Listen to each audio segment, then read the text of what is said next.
Tragedy strikes as 8 immigrants get unalived attempting to cross the English Channel, leaving a 10-month-old baby fighting for life. But what's even more disturbing is the callous response from some, including Simon, who claims that migrants should just get unalived to stop the boats. Now, this shocking lack of empathy underscores a deeper issue, a profound misunderstanding of the complex forces driving migration. Now, in this video, we'll examine the historical roots of migration from colonialism to exploitation and instability. We'll confront the human cost of migration, where lives are lost and families are torn apart. And we'll also highlight the urgent need for compassion and cooperation to address this global crisis. As a brother sets the record straight, stitching and reacting to Simon's debunking remarks. So join me as we take a look at the videos. I will be right back. Saying we would watch them. Initially, yeah, because then it would stop. Let's just clarify. You would watch men, women and children in front of you. They're trying to get into the country illegally. Just answer the question if you would, sir. Yes or no? Yes. I don't see how we can have any conversation, Simon. Where is your humanity, sir? My humanity is with this country. You watch a child down in front of you? It's the parents that have forced this upon the child. It's not the child's fault as he goes under for the third and final time, is it? No, but it's also not our fault that they're coming over illegally. How many children? How many children would have to before you think this policy isn't working? 10? Well, the policy it would start to work because then the migrants wouldn't get on the boat. Let's say it's 25 children. Would that be worth it, Simon? In my opinion, yes. You're saying You see, the cruelty is baked in. The cruelty is part of the package. It's not an outlier. The cruelty is part of the package. You understand that, right? These immigration conversations, whether it's in America, UK, wherever, right? These people seem to believe that they don't want any immigrants whatsoever. Now, some of these countries where people will sit like that can't stay out of other people's countries. They can't. They would be calling for the UN to step in if a country that they've gone into kicked them out, said things like this about them. But they don't mind saying it about people they think are invading. Of course they let them drown. Shoot them in the Rio Grande. Buoys with barbed wire around them. It's part of the package. It is part of the package. They're just now emboldened to say it. They are now emboldened to say these things out loud. It's not shocking. They've always felt that way. They have always felt that way. Cruelty is part of the package. It is. These same people will say, don't judge us by the worst of us.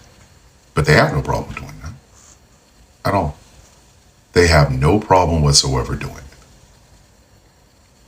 They can foister upon immigrants or migrants any stereotype that they want, because the stereotype justifies their feelings towards them.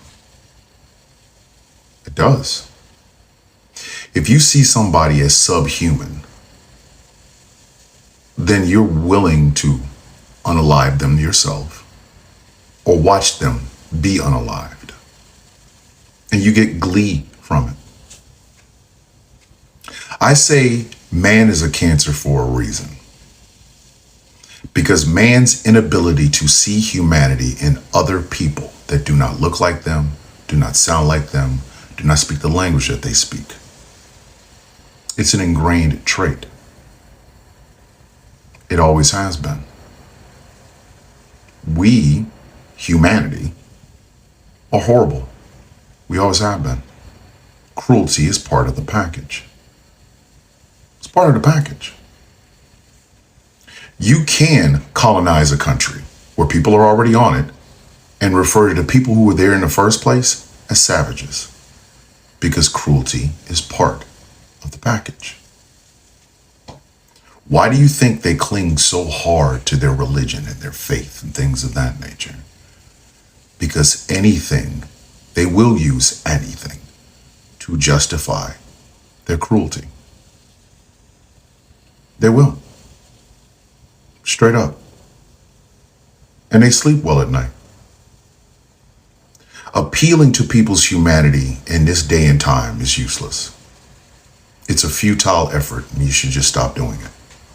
Because these people do not see humanity. They don't. They see subhuman savages. And it doesn't matter whether or not the accent that these things come out of is British or Texan. It doesn't matter. It genuinely doesn't.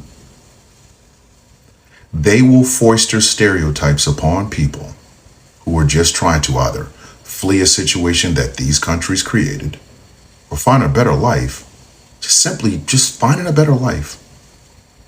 They will foster those stereotypes on them because it helps them to hate them even more. And if you can hate them, you don't care. Who cares? And then these people will sit in a pew on Sunday and they will talk to their God. They will profess that they are followers of Christ or whatever.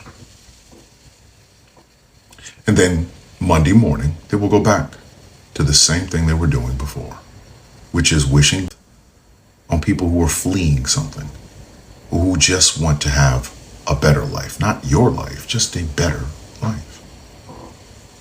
Because cruelty is part of the package. It goes deeper than just immigration policy. It's an actual hatred. And people love to bring up the funny mustache man and things of that nature in times like this. I think it's a little bit off.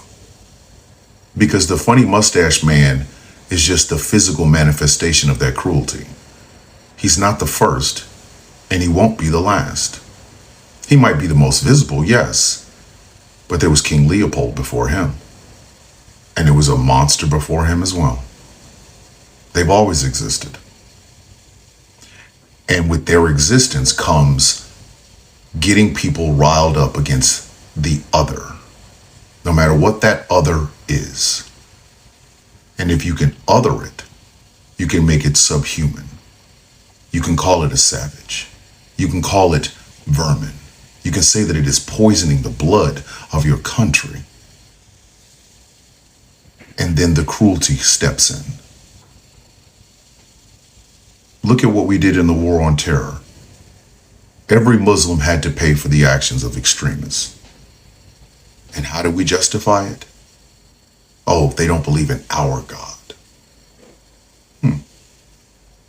It's tale as old as time. It's not like it hasn't happened before.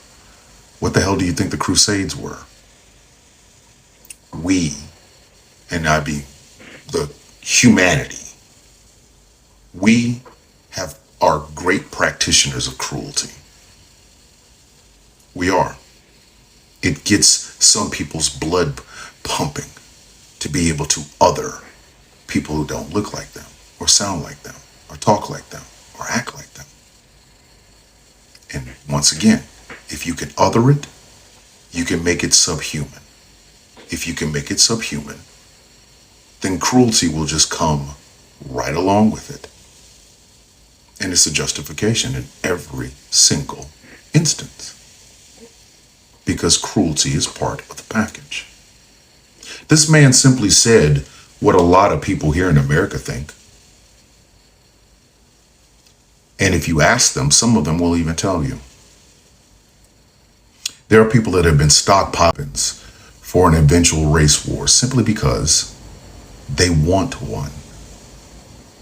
The idea of peace, of acceptance, that doesn't get your blood pumping the way hating and wishing does. This man literally said, initially, yeah, I'd watch him, including a baby, because it's not a baby that looks like him. It's Not a baby that sounds like him. The parents of that baby might not even worship the God that he does. So therefore, they're subhuman. Why not watch them? Humanity is cruel at its heart. Cruelty is part of the package. We other people. And then we have other people that try to tell us, well, we shouldn't do that. It's too late. It's what we've always done. It is a justification for their racism, their xenophobia, their homophobia, their Islamophobia, their anti-Semitism. It is all a justification because the cruelty is what they want. They want that. They want to know that these people to try to get just a better life. And then they will go on drinking their tea or coffee or going to their jobs and driving cars and loving people, looking at their children like real human beings, but not the baby that's in critical condition. Because the baby is part of the people he doesn't like. And of course, why not watch that child? Cruelty is part of the package. Why are people surprised by that? Now, the incident happened off the coast of Ambleteuse in the Pas-de-Calais region of northern France overnight, local media said. Now, the prefect of Pas-de-Calais said the boat quickly got into trouble after it set off and appears to have crashed into rocks. He said 6 people were taken to hospital in relative emergency, including a 10-month-old baby with hypothermia. The 8 who got unalived were all adult men. Now, survivors of the accident come from Eritrea, Sudan, Syria, Afghanistan, Egypt, and Iran. He added, a UK government spokesperson said French authorities are leading the investigation. We can confirm there has been an incident in the channel involving a small boat in French waters, the spokesperson said. Now, French authorities are leading the response and investigation. Will not be commenting further at this stage. Now, British Red Cross said the unaliving was tragic as the charity organization called for more safe crossing routes for migrants. Nobody risks their life traveling across the channel in a small boat unless they feel they have no other choice. The director for refugee support, Alex Fraser, said, more safe routes are urgently needed to help prevent people from taking dangerous journeys to reach the UK. Now, around 200 people have been rescued in the past 24 hours trying to make the dangerous journey. It comes more than a week after 12 people got unalived, including 6 children and a pregnant woman, when a boat carrying migrants sank off the coast of France. Now, more than 30 people have gotten unalived in channel crossings so far this year.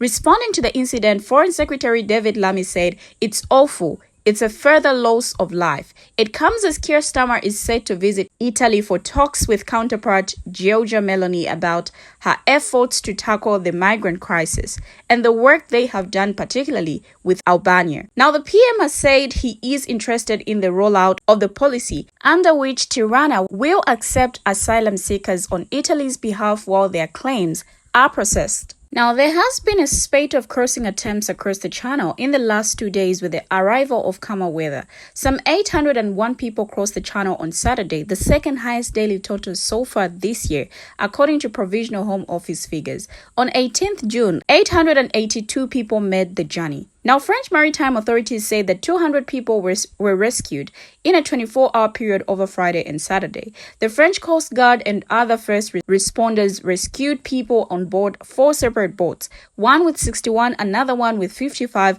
and 2 others with 48 and 36 each. 18 attempted crossings were monitored by authorities over the course of the day, including the 8 latest victims, a total of 45 people who got unalived in the channel this year.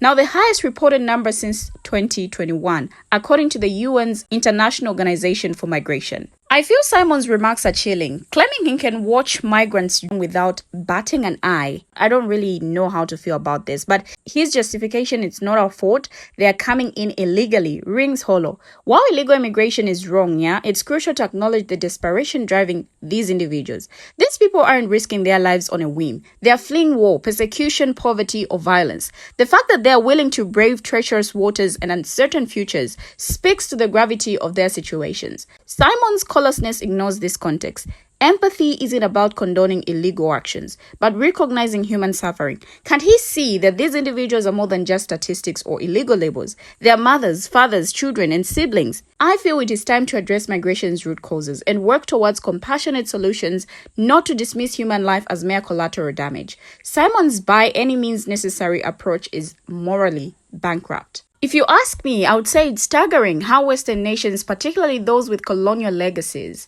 don't like migration while perpetuating policies that drive displacement. The same powers that exploit resources, fund conflicts, and destabilize regions now reject those fleeing the chaos they've created. Think about it. They extract natural resources, enriching themselves while leaving host countries impoverished. They fuel wars, selling arms, and backing rival factions, creating humanitarian crises. They impose economic policies that benefit corporations, not local populations. Then when people flee these devastated lands seeking safety and opportunity, they are met with resistance, xenophobia, and draconian immigration policies. Simon Scholars' remarks exemplify this disconnect. Watch them get unalived, he says, oblivious to the Western role in destabilizing regions, its victim blaming on a global scale. We must confront this hypocrisy, acknowledge the historical and ongoing exploitation of global South resources, address the root causes of migration, conflict, poverty, and environmental degradation. The West cannot have it both ways, profiting from exploitation and then rejecting those fleeing its consequences. I don't know what you guys think, but share your thoughts, your views, your contributions in the comment section. Thank you for watching, and see you in my next video as I bring you another video.